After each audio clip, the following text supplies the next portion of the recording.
Pfizer has applied for emergency use authorization for its COVID vaccine for children under 5.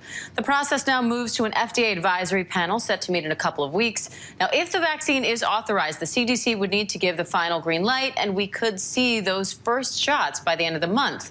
So let's bring in senior national policy reporter Anne Flaherty for some more on this. And what are the different ways this can play out from this point?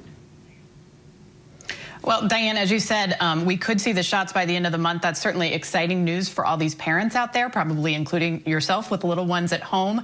I know so many families have been waiting for this because they feel like once their kids are vaccinated, they can move on, and it moves into a different phase of the pandemic. But what I really want to caution parents out there to know is that there's still a lot of data that we're missing on this. Pfizer last month had announced that they were disappointed in the results of these trials for kids ages 2 to 4. The good news is there's no safety concerns, but it wasn't as effective as they would like. And keeping in mind that it's only about 1/10 of the size of the dose that's being given to adults, then they wanted to see if a third shot might be necessary. So we are still missing that data. And I think that one of the things we might hear from advisors in a couple weeks is that they're going to question, do we move forward now when we don't have a full picture of this, or do we wait until we have a little bit more information, because this is not an age group that is at highest risk of complications from COVID.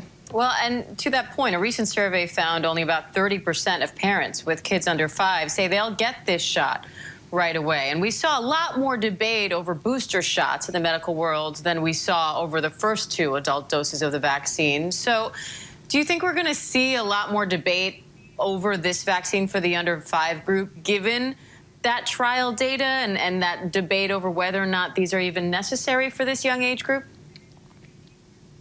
Yeah, absolutely. I think this is an age group that's going to be the slowest uptake that we've seen of any demographic, I think because they are at lower risk, or the lowest risk. And of course, when you talk to health experts and people in the hospitals, they say, you know, look, they can still get sick. If the vaccine is to be proven safe, you're going to be it's going to be much safer to go with that option than to go with the virus. So they're going to push this hard in public health circles. But I think a lot of parents might fall into the wait and see category.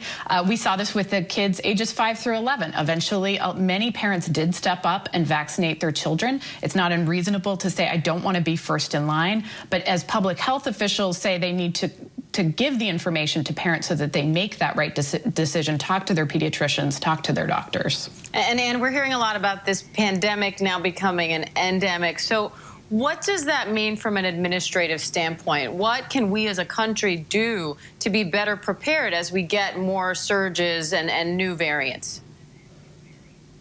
Yeah, I think the biggest thing that people in public health circles are talking about right now is improving access to therapeutics, ramping up production to these antiviral pills like Paxlovid, testing, increasing testing, and also creating a system for testing. You know, you can sign up online and get 4 free tests delivered to your house, but many people are getting them and they don't know what to do with them.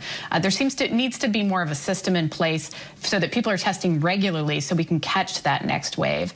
And I think most importantly, we have to vaccinate the world. The United States does not live as an island. So there will always be a threat of another variant.